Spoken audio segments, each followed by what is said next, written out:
Okay, Assalamualaikum semua. Dalam video ni saya akan tunjukkan cara macam mana kita nak buka wallet kripto. Okay, kita akan pakai Token Pocket. Jadi first kali kita akan buka App Store untuk pengguna iOS ataupun Play Store untuk pengguna Android. Kita search Token Pocket, okay, ataupun TP Wallet. Okay, jadi logo dia macam ni lah. Kita boleh download. Okay, dah download, kita boleh buka. Allow. Then kita, okay, bagi siapa yang tak ada wallet, untuk pengguna baru kita pilih I don't have a wallet.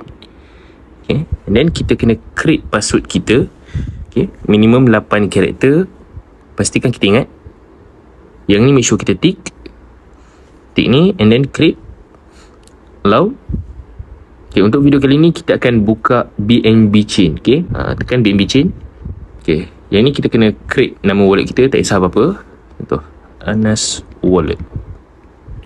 Next, create recovery phrase. Kalau kita tekan dekat sini, dia akan keluar 12 perkataan yang random. Okay, kita kena ingat and kita kena save. Cuma yang ni kita tak boleh nak screenshot, tak boleh. Okay, jadi untuk kita nak save, kita kena tekan benda ni, copy. Kita tick semua ni, 1, 2, 3, confirm to copy. Dia akan copy. And then kita kena save dekat kertas ataupun dekat notes pun boleh.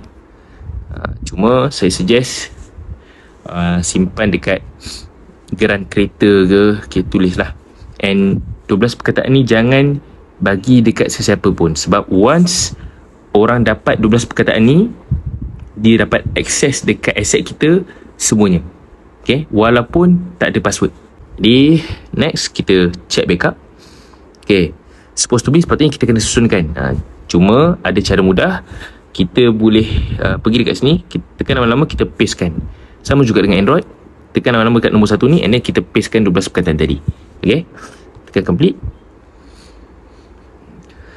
Okay, dah ada dah wallet kita. Okay, jadi itulah dia macam mana kita nak buka wallet crypto Token Pocket BNB chain. Okay, jadi Assalamualaikum warahmatullahi wabarakatuh.